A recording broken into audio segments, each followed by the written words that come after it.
ఇదిగో సీమ అనిపిస్తున్నాయి 14 ఎకరాల స్థలం మనదే. అమ్మో ఇది మొత్తం మాదే. అత్తయ్య స్టార్టింగ్ లో మనం ఒక స్కూల్ కడదాం. అలాగే స్కూలే కట్టేద్దాం. దాని పక్కనే ఒక కాలేజ్ కూడా కడదాం అత్తయ్య. స్కూలు కాలేజ్ ఎందుకు సీమ? అత్తయ్య దాంట్లో ఒక ట్రిక్ ఉంది. ఆ స్కూల్లో చదివిన అందరూ కాలేజ్లో చదువుతారు అత్తయ్య. అలాగే దాని పక్కన ఒక ఐటీ కంపెనీ పెట్టామనుకోండి, ఆ కాలేజ్లో చదువుతున్న అందరూ ఐటీ కంపెనీ వచ్చేస్తారు అత్తయ్య.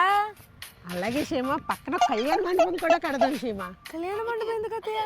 దాంట్లో ప్రేమించుకున్న వాళ్ళు ఉంటారు కదా, వాళ్ళు పెళ్లి చేసుకోవాలంటే కళ్యాణ మండపం కావాలి కదా, అందుకే కళ్యాణ మండపం. అలాగే కళ్యాణ మండపం పక్కన ఒక అపార్ట్మెంట్ కట్టేద్దాం అత్తయ్య. పెళ్లి చేసిన వచ్చి దాంట్లో ఉంటారు. అలాగే పక్కన హాస్పిటల్ కూడా కట్టేద్దాం సీమ. వాళ్ళకి ఏదైనా ఆరోగ్యం బాగుపోయినా మన హాస్పిటల్లోనే జాయిన్ అవుతారు. అలాగే దాని పక్కన హోటల్ కట్టేద్దాం. అందరూ ఆకలిస్తే హోటల్లోనే వచ్చి తింటారు. ఇదేదో బాగుంది సీమ, అన్నీ మన దగ్గర ఉండేటంటే. అత్తయ్య మొత్తం సైట్ అన్ని వాడేసాం. ఆ ఒక్క కార్నర్ బిట్ మాత్రం ఏం చేయాలి అత్తయ్య? అదేంది సీమ, శ్మశానం కట్టేద్దాం. ఎలాగో మనకి చేరాల్సిన తర్వాత అక్కడికే కదా. అబ్బో A to Z అన్ని మన సైడ్ లోనే ఉన్నాయి అత్తయ్య. మీరు సూపర్.